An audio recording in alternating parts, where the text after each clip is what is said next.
Veteran Salute is sponsored by the Devon James Injury Lawyers. A New York native who now calls Wichita home spent her time during World War II helping night fighters prepare for their missions overseas. As Gwen Bevel and photojournalist Nicholas Kiefer show us, Mary Cummings volunteered to serve after she graduated college and decided teaching was not for her. Cummings says her parents were very supportive of her decision to enlist, and she was the first in her family to do so. She says she ended up in radar, which was very new at the time. I knew I wanted to do something, and so enlisting was what I chose to do. And it didn't take Mary Cummings long to choose the Navy, enlisting in 1944. Well, I liked the uniform better than the Army.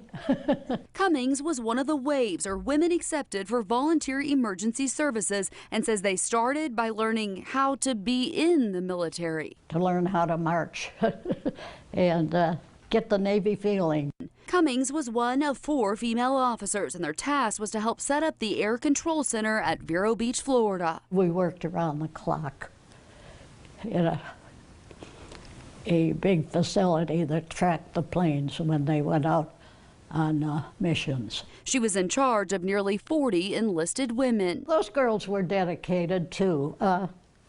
They had given up a part of their young life. She says the women lived in a hotel that had been converted to living quarters. She says they had a beautiful view. On the 3rd floor overlooking the ocean. Cummings says the women have fond memories of days spent at the beach, but there was work to be done every time they boarded what they called the cattle trailer to cross the Indian River. They were night fighters, and they were young pilots who were just out of training. Cummings says the men were young because the war had been going on for so long. The women tracked the night fighters as they learned to fly blind or by use of radar only. She says some never made it back. We lost lots of young pilots. I mean, that's not right to say, but it's war. And she says for those who made it, they were ultimately headed overseas. She says she was so relieved when World War II was finally over. It was great. I remember hearing the news. After all these years, Cummings is still thankful for the decision she made to answer her country's call and wear a sailor's uniform. I'm still proud of it. Cummings says she met her husband when they were in the 1st and 2nd grades, and they went together in high school, which she says that's what people called it back in those days. After they both did stints in the Navy during World War II, they went on to enjoy 60 years of marriage.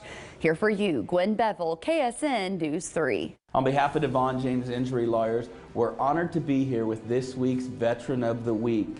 Lieutenant Mary Cummings served the U.S. Navy and was one of the first female commissioned officers and kept our pilots safe with the WAVES program. Thank you for your service. Thank you. Veteran Salute is sponsored by the Devon James Injury Lawyers.